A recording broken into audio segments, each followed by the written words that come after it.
As we got out of the bus, we started hiking toward the Snawa Cave.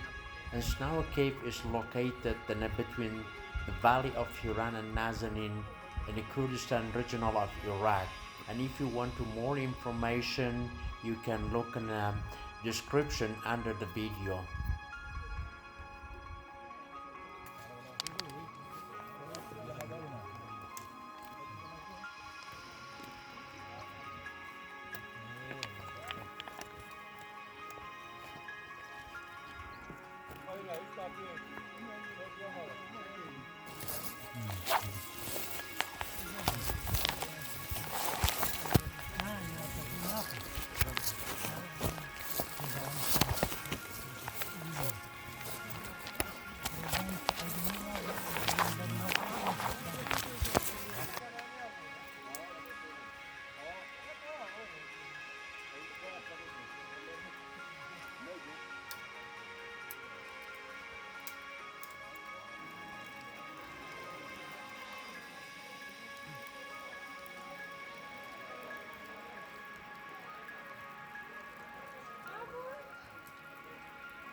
Here is the Snawa Cave, and it's almost took 40 minutes from the point we started hiking.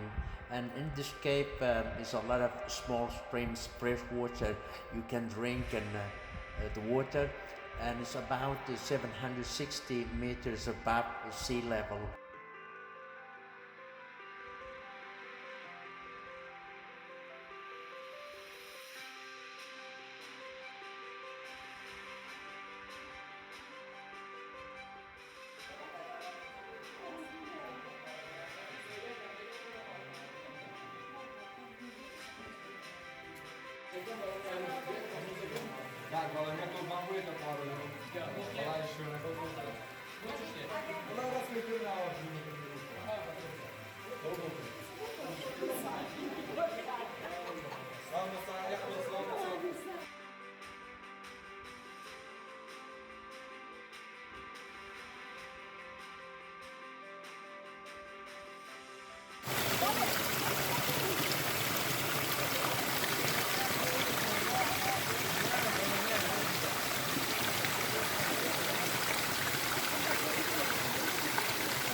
شبانی